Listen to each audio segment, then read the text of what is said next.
Hello and welcome to java9s.com. I'm Srinivas. Today we're going to look at the basic bean wiring. Spring comes with different kinds of containers. Basically, they are responsible for wiring between the beans that are actually created by the Spring framework, and they also maintain the life cycle of each and every object created through Spring framework. There are two important kinds of containers. One is a bean factory, which is the basic one. The second one is the application context, which is more advanced and widely used. If you look at the bean factory, it is based on the factory design pattern, and XML bean factory is the concrete class which can be used to create this. The different kinds of resource classes that are available to refer where the XML configuration file is actually located. This one, what you are seeing, is a file system resource, which says in which drive the XML file is available.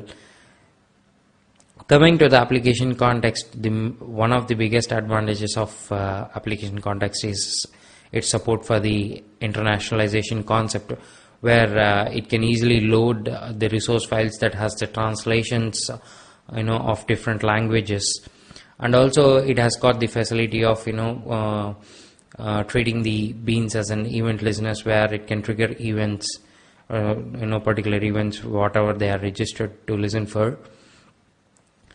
Coming to the application context, there are three ways we can create the application context, and the first one, what you are seeing, is in a class path XML application context.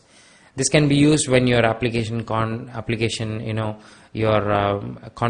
file is located in your class path. It can be very side to your classes, or it can be packed in a particular jar file which is there in the class path. Whereas an file system application context can be used when your application bean configuration XML file is located in a different hard drive, and you can specify the exact path from where it has to be picked. And the third one is the XML web application context, which can be used when you're working with the web-based applications. This is an example of how we can create an application context. The first one is file system XML application context. The second one is the class path XML application context. Coming to the bean's life cycle, the different stages in which the container can support the bean. The first stage is creating the bean itself, and then the populating all the properties that are actually configured in the XML file. And then if the bean is implementing the bean name aware interface, then a Spring framework will take the responsibility of loading the bean name that is actually given to its reference in the XML file. And when bean implements bean factory aware, it gives the reference to the bean factory, and these are the kinds of pre-process and post-process kind of methods that are available. So if the interfaces are implemented, then a Spring framework takes care of invoking them or setting some properties to all these methods.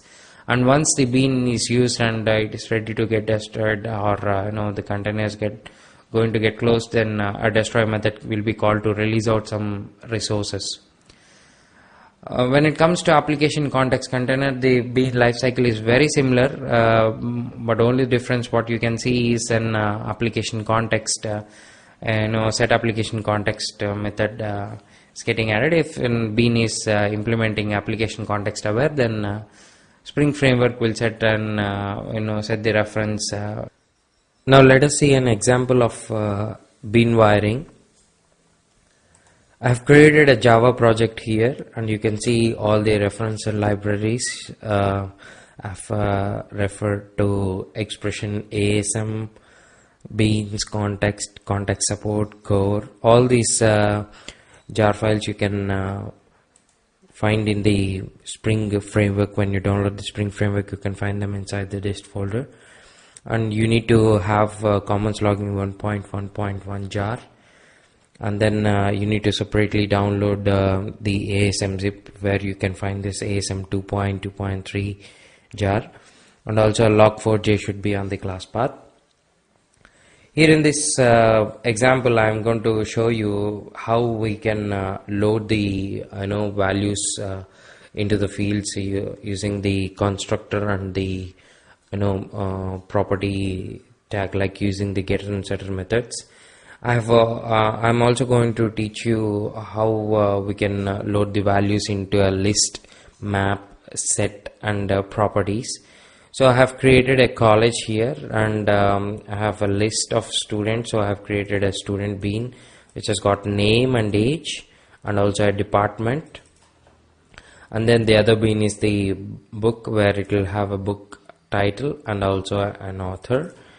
So in the college, I have the college name, established year, and the list of the students, and I'm going to use student contacts as a map and a set of books, and then properties of faculties.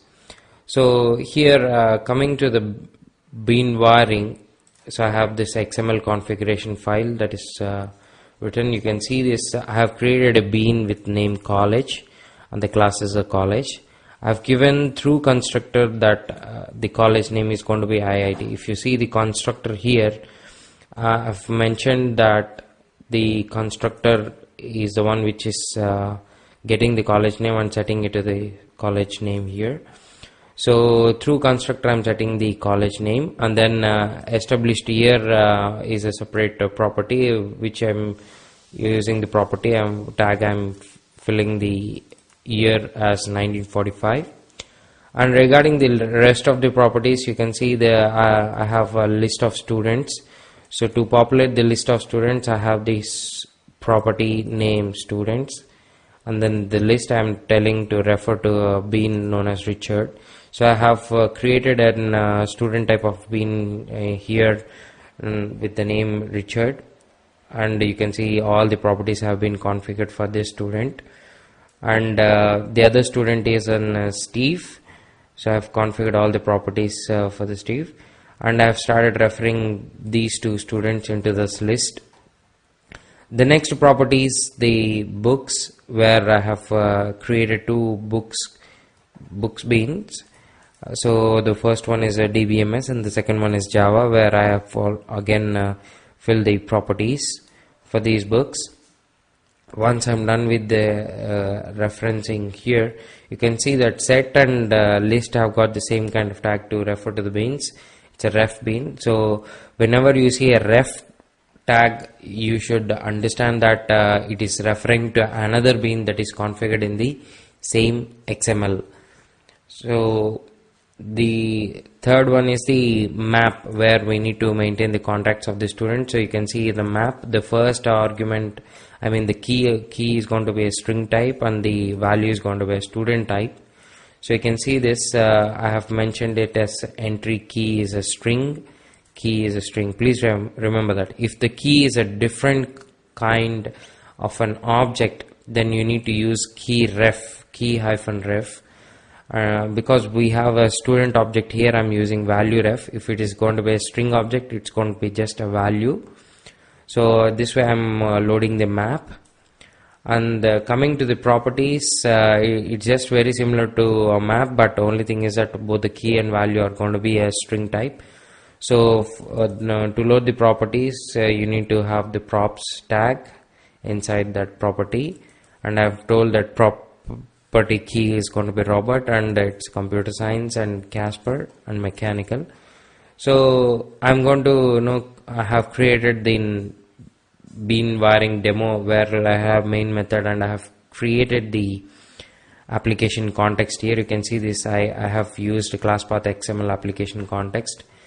So you can see my XML is here very side to my Java classes, and I'm getting the college through Spring Framework. Remember that you cannot create a college with a new operator and expect to get all the properties that you have configured in XML to get loaded. Only when you get the bean using the Spring Framework, you will get all these properties loaded. That is what is dependency injection. You can see that first two properties of college name and established year I'm printing out here. So then I'm iterating through the list of the students, and in the second place I'm iterating through the set of books. Here I'm iterating through the map where I've student contacts. So I'm printing the contact and the student name, and in the final phase I'm just printing out all the properties that I have configured in the XML. So if you execute this,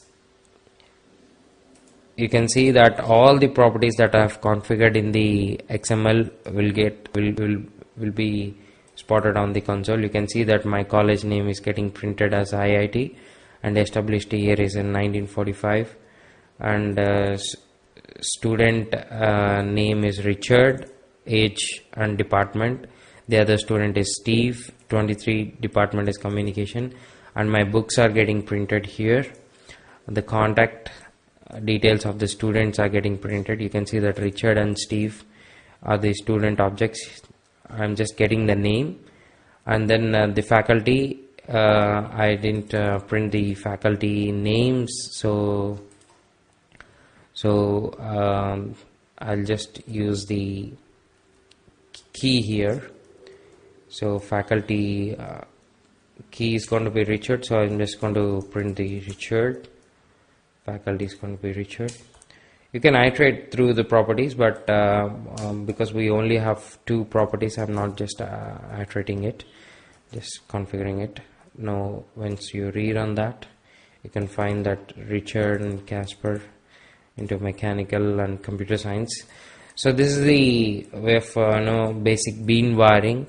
So we do have an init method which can be used to get executed before this bean is going to be used. So I'm just going to print and create, declare an init method, just a sample init method. I'm just going to print init method. So if you configure the init method in the college, if you declare that, you can declare it here. Init method is your init method name. You need to name that init method. So now once you run it, you can see init method is getting executed. So it's like before the bean is going to be used by somebody else, init method can be used to load some kind of resources or some kind of connections. And there's also a custom destroy method. You can mention where it will get executed once the bean is going to get destroyed. So this is the essence of the basic bean wiring. So we came to understand how to inject an list, map, properties, set, and also how to inject through constructor and property. So in the next session we'll be seeing the auto wiring, how we can use auto wiring to automatically load the properties without explicit declaration. Thank you.